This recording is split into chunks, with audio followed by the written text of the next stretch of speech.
Hello everyone, હું Mehul sir આપ સૌનું સ્વાગત કરું છું મારી ચેનલ બ્રાઇટસમાં. તો આજના વિડીયોની અંદર આપણે ડિપ્લોમા સેમેસ્ટર 2ના સબ્જેક્ટ E&S એટલે કે એન્વાયરમેન્ટ એન્ડ સસ્ટેનેબિલિટીની અંદર ચેપ્ટર નંબર 3 કે જે 16 માર્કનું છે જીટીયુની એક્ઝામની અંદર એના મોસ્ટ ઇમ્પોર્ટન્ટ ક્વેશ્ચનનો અભ્યાસ કરીશું. તો આ વિડીયોની અંદર તમને જેટલા ક્વેશ્ચન આપું છું એ ખાસ કરી દેવાના છે. આમાંથી જીટીયુની એક્ઝામની અંદર પૂછાશે અને તમે સારા એવા માર્ક્સ સ્કોર કરી શકશો. તો ઓલરેડી 2 ચેપ્ટરના વિડીયો તો આપણે અપલોડ કરી લીધા છે, એટલા તૈયાર કરી દેવાના છે. જીટીયુની એક્ઝામ હવે નજીક છે તો E&Sની અંદર તમે સારા માર્ક્સ સ્કોર કરી શકો છો, એટલે સારી તૈયારી કરતા રહેજો. ચલો તો સૌથી પહેલા જોઈએ થર્ડ ચેપ્ટરનો પહેલો ક્વેશ્ચન છે conventional and non conventional energy sources. ગુજરાતીમાં એને કહેવાય પરંપરાગત અને બિનપરંપરાગત ઉર્જા સ્ત્રોત. પ્રશ્ન આઈ થિંક કોઈક વાર તફાવતની રીતે પૂછાય, કાં તો એવું કહે કે તમે સમજાવો એટલે કે એક્સપ્લેન કરો. તો પછી બે વસ્તુ છે અહીંયા, કન્વેન્શનલ એનર્જી સોર્સિસ છે અને નોન કન્વેન્શનલ એનર્જી સોર્સિસ છે. તો બે વસ્તુ અલગ કેવી રીતે પડે છે? તો કન્વેન્શનલ એટલે એવા સ્ત્રોત કે જે આપણને નેચરલી મળે છે, એટલે કે કુદરતી રીતે મળતા હોય, અને નોન કન્વેન્શનલ છે એ કુદરતી રીતે નહીં, આપણે એને બનાવતા હોય.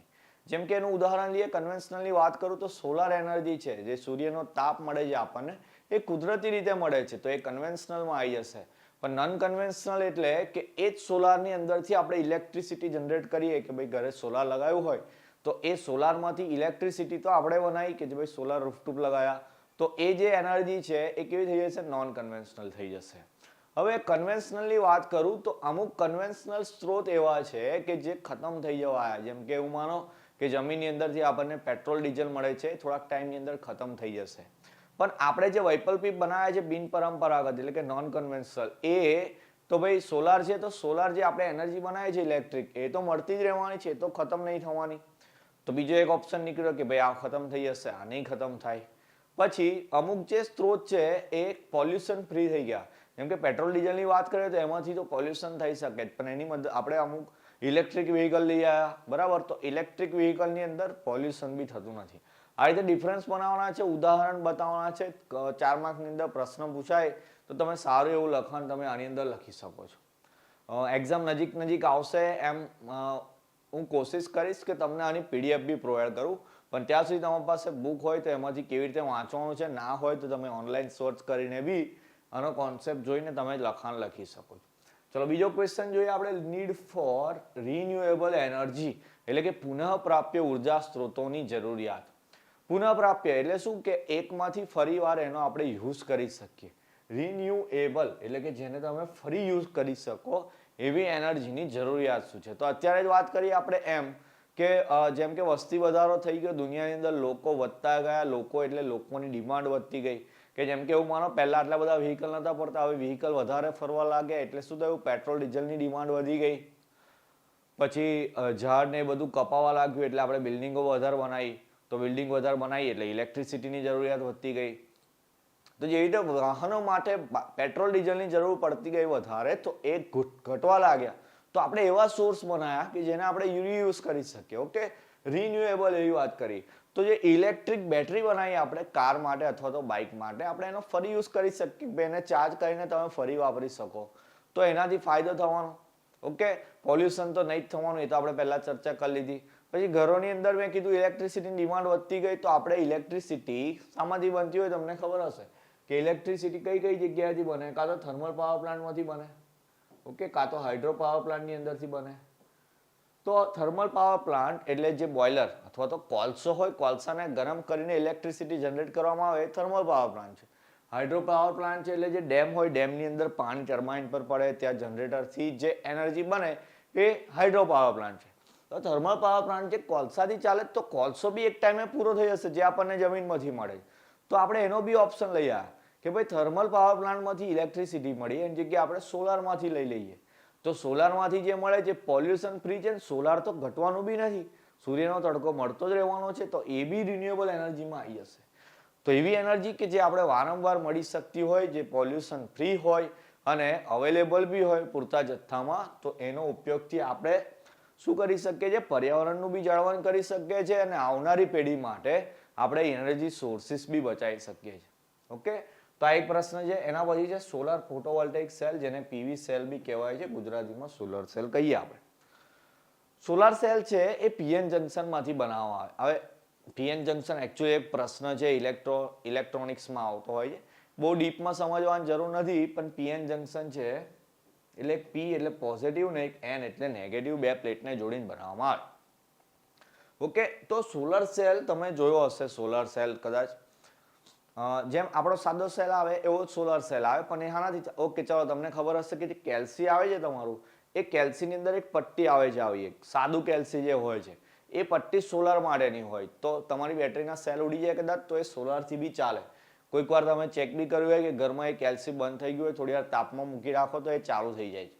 તો એ સોલાર સેલનું બનેલું હોય છે. એટલે તો સોલાર સેલનું કામ શું છે? તો સોલાર સેલનું કામ એવું જ છે કે જે સૌર ઉર્જા આવે છે, એટલે કે સૂર્યનો તડકો આવે છે, એમાંથી ઇલેક્ટ્રિસિટી આપે, એટલે કે બેટરી આપે, આપણને વિદ્યુત આપે. તો સોલાર સેલનો પહેલા સિદ્ધાંત લખવાનો આપણે, એટલે સિદ્ધાંત કહી દીધો મેં તમને.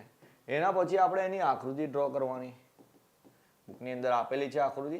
પછી એનું કાર્ય, એના ઉપયોગો અને એના ફાયદા. ઓકે ચલો, આકૃતિ ડ્રો કરીશું આપણે. એની આકૃતિ પરથી મુદ્દા લખવાના એટલે રચના થઈ જાય એની.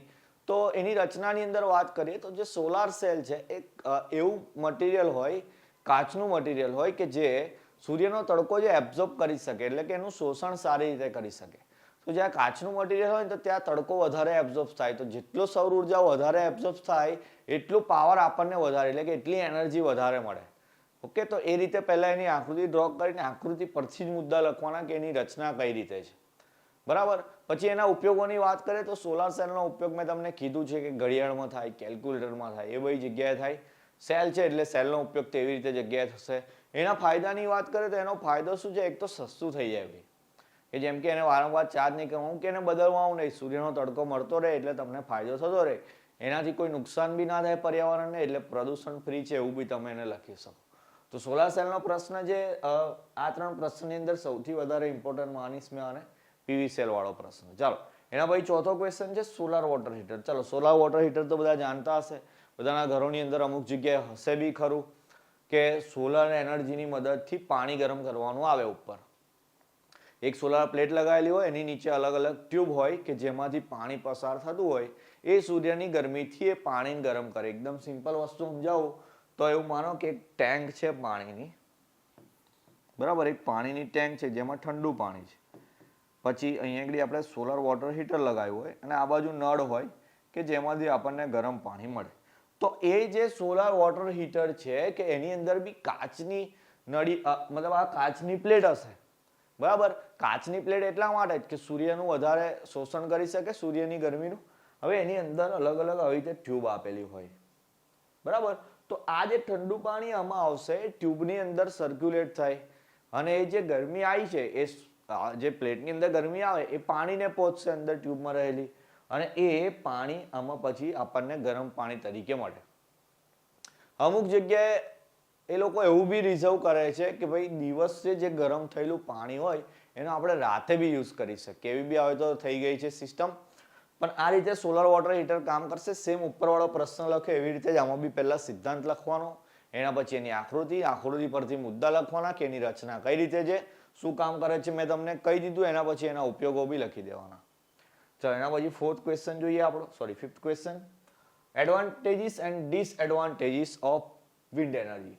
પવન ઉર્જાના ફાયદા અને ગેરફાયદા. ચલો, પવન ઉર્જા એટલે પવનચક્કી આવી ગઈ આપણી. પવનચક્કી તો જોઈ હશે બધાએ. પવનચક્કીનું કામ બી એવું જ હોય કે પવનચક્કીનું જે રોટર ફરે તો એ ફરવાથી ટર્બાઇન ફરશે, એ આપણે ઓલ્ટરનેટર જોડે અથવા તો જનરેટર જોડે લગાવેલું હોય તો આપણને ઇલેક્ટ્રિસિટી મળે. તો પવન ઉર્જામાંથી આપણે વિદ્યુત ઉર્જા બનાવી શકીએ છીએ. ફાયદા ગેરફાયદા લખવાના. તો ફાયદાની અંદર તમે દેખો તો પવન એનર્જીની અંદર વન ટાઈમ ઇન્વેસ્ટમેન્ટ છે પહેલી વાત. તો તમે એકવાર પવનચક્કી લગાવી દીધી એટલે તમારી એ પવનચક્કી તમને એનર્જી આપ્યા કરશે. બહુ મેન્ટેનન્સ બી ના આવે એનું. પછી બીજી વાત કે એમાં પ્રદૂષણ ના થાય. ચાલો, જેટલા બી આ ઉર્જા છે એ બધામાં પ્રદૂષણ તો નહીં થાય, વિન્ડ એનર્જીમાં તો બિલકુલ નહીં થાય. પછી બીજું કોઈ ફાયદો એનો લઈએ તો ઓકે ચલો, હા, પછી કેવું કે ખૂટે નહીં, પવન એનર્જી ખૂટવાની નહીં, એ આપણને વારંવાર મળતી રહેવાની છે. તો એવી એક એનો ફાયદો થઈ ગયો. ગેરફાયદાની વાત કરીએ તો ગેરફાયદામાં મેં તમને એવું કીધું વન ટાઈમ ઇન્વેસ્ટમેન્ટ છે. તો એ વન ટાઈમ ઇન્વેસ્ટમેન્ટ થોડુંક મોંઘું છે, એટલે કે એનો ગેરફાયદો ડિસએડવાન્ટેજ છે. પછી બીજી વાત કે બધી જગ્યાએ ના લગાવાય, કે ભાઈ અમુક જગ્યાએ જ્યાં વધારે પવન ફૂંકાત હોય એ જ જગ્યાએ આપણે પવન ચક્કી લગાવી શકીએ. સિટી એરિયામાં જ્યાં બિલ્ડિંગો હોય આજુબાજુ ત્યાં પવન ચક્કી લગાવો કોઈ ફાયદો ના થાય એનો. તો આવા થોડા એના ગેરફાયદા બી છે. 4 આપેલા છે. આઈ થિંક 4 તૈયાર કરી દેવાના. બુક ના હોય ઓનલાઈન સર્ચ કરીને જે મુદ્દા બતાવે એ બી તમે આન્સરમાં લખી શકો છો. જો એ બી તમારી પાસે અવેલેબલ ના હોય, તમે એ રીતે તૈયાર ના કરતા હોય તો આપણે એની પીડીએફ શેર કરીશું ત્યારે એ બી જોઈ લઈશું. ભાઈ તમે જોયું હશે ચેનલ પર હું ઘણા બધા વિષય ભણાવું છું, તો બધાનું મટીરિયલ ક્વિક ટાઈમની અંદર ભણાવવું મુશ્કેલ છે. ચેનલ પર નવો છું એટલે મારી પાસે બીજું બી થોડું વધારે કામ હોય છે. હું ક્લાસીસની અંદર ઇવન સ્કૂલની અંદર બી ભણાવું છું, તો ટાઈમ ઓછો મળે છે એટલે પીડીએફ હું નથી બનાવી શકતો. પછી કોઈકને એવું થાય કે વિડીયોમાં સર બોલ્યા કરે પણ ટેલિગ્રામ પર કંઈ મળતું નથી. પણ થોડુંક ચીલ કરો, તમને બધાને હું મટીરિયલ પ્રોવાઈડ કરીશ. જેવો મને થોડો ટાઈમ મળશે હું એના પર કામ કરીશ. પણ ત્યાં સુધી હું આટલી તમને હેલ્પ કરું છું, તો તમે ઓનલાઈન કાં તો તમારા કોઈ ફ્રેન્ડ્સ પાસેથી બુકમાંથી લઈને બી એટલું રીડિંગ કરજો. એવું નહીં કે મારા ભરોસે તમે એક્ઝામમાં સારા માર્ક્સ લાવશો. સારા માર્ક્સ તમારી મહેનતથી આવશે. હું તો તમને થોડીક હેલ્પ કરું છું અહીંયા, તો તમારે ખાલી અહીંયાથી લઈ લેવાના આઈએમપી, અથવા તો હું તમને જે સમજાવું સમજી લેવાનું. પછી તમારી રીતે બી એટલું ટ્રાય કરજો કે તમે સારી રીતે વાંચી શકો. બાકી એક્ઝામ પહેલા હું તમને પીડીએફ તો આની આપી દઈશ. ચાલો એના ભાઈ છઠ્ઠો ક્વેશ્ચન જોઈએ આપણે. Explain HAWT. ચલો HAWT શું છે? તો HAWT નું ફૂલ ફોર્મ આ રીતે છે, હોરિઝોન્ટલ એક્સિસ વિન્ડ ટર્બાઇન. ચલો વિન્ડ ટર્બાઇન એટલે પવન ચક્કી છે આવી. હવે પવન ચક્કી એના પછીનો પ્રશ્ન જો HAWT ને VAWT. HAWT માં હોરિઝોન્ટલ છે, VAWT માં વર્ટિકલ છે. આપણે HAWT ખબર છે. આપણે જેટલી બી અત્યાર સુધી પવન ચક્કી જોઈ છે કે જેમાં કેવું હોય કે એક ટાવર લગાવેલો હોય, એના ઉપર એક પંખો હોય કે આ રીતે ફરતો હોય, બરાબર? આપણે જોયે છે. જેમ કે આપણી પાસે સીલિંગ પર જે ફેન હોય એ જ ફેન પર આમ ઊભો લગાવેલો હોય, અથવા તો આપણે જે પેલા ટેબલ ફેન યુઝ કરે છે એ ટાઈપની જે પવન ચક્કી છે એ HAWT થઈ જાય, બરાબર? તો એ જ આકૃતિ દોરવાની છે HAWT ની અંદર કે એક ટાવર બતાવવાનો છે. ટાવર ઉપર જે બ્લેડ રીતે લગાવેલો હોય એ HAWT ની અંદર આવી જાય. ફિગર ડ્રો કરીને બતાવવાનો કે એની અંદર મેઇન પાર્ટ્સ કયા કયા. એક તો ટાવર પાર્ટ્સ છે એનો, કે ટાવર પર બધી એસેમ્બલી જોઈન થાય. પછી રોટર કે જે ફરશે આપણું. પછી રોટર સાથે એક શાફ્ટ લગાવીને ટર્બાઇન જોડ જોડવાનું આવે. એના પછી ઓલ્ટરનેટર એટલે કે આપણું જનરેટર લગાવવાનું આવે. આટલું HAWT ના મેઇન પાર્ટ્સ છે, બરાબર? હવે HAWT કેવું છે કે HAWT જે છે એ પવનની દિશા સાથે એડજસ્ટેબલ હોય. હવે માનો કે આ રીતનો પંખો લગાવેલો હોય, આપણે આમ પવન આવે તો બી ફરશે, પાછળથી પવન આવશે તો બી ફરશે, અહીંયાથી આવશે તો બી ફરશે, પેલી બાજુથી આવશે તો બી ફરશે. પણ એમાં ઓટો એડજસ્ટેબલ સિસ્ટમ આવે છે HAW ની અંદર, એના લીધે એ ફરી શકે છે. જેમ કે આપણા સાદા પંખા સ્વિચ પાડો તો એક જ દિશામાં ફરતા હોય, બે દિશામાં ના ફરે, બરાબર? પણ એના વાયર તમે કનેક્શન બદલી નાખો તો બીજી દિશામાં બી ફરે. તો એવું HAWT ની અંદર એ લોકોએ સિસ્ટમ એવી રાખેલી હોય છે કે પવનની દિશા પ્રમાણે એડજસ્ટ થઈને પછી એ રીતે પવન ચક્કી આપણી ફરતી હોય છે. તો આકૃતિ પરથી એના જે મેઇન પાર્ટ છે સમજાવો. દરેકનો એક એક મુદ્દો લખી દેવાનો તો HAWT ની અંદર આવશે. પછી આ તફાવત તો પૂછાઈ જ ગયો છે એક્ઝામમાં, એવું માની લેજો. HAWT અને VAWT ની એક્ઝામની અંદર 100% પૂછાશે. VAWT કેવું આવે એવું સમજાવી દઉં કે એનું એક ઉદાહરણ લઈએ કે જેમ કે માન લો મેળાની અંદર ચકડોળ હોય અલગ અલગ ટાઈપના. તો એક ચકડોળ એવું આવે છે કે જે આમ ફરતું હોય, બરાબર? પેલા નાના છોકરાઓને પેલા ઘોડા નહીં હોતા કે એના ઉપર બેસીને આમ છોકરાઓ ગોલ ગોલ ફરતા હોય, તો એ રીતની જે પવન ચક્કી આવે ને તે VAWT આવે. કોઈ નહીં જોયું અત્યાર સુધી, હજુ તો એકચ્યુઅલી આવી બી નહીં ઇન્ડિયામાં તો. પણ આના ફાયદા બધા બહુ છે. આના ફાયદા એવા છે કે ઓછા પવનમાં બી એ કામ કરી શકે. કોઈ બી દિશામાંથી પવન આવે એને કોઈ એવી સિસ્ટમ લગાવવાની જરૂર નહીં, ઓટોમેટિકલી ચાલશે. આ બધા તફાવતના જ મુદ્દા બોલું છું મેં, ઓકે?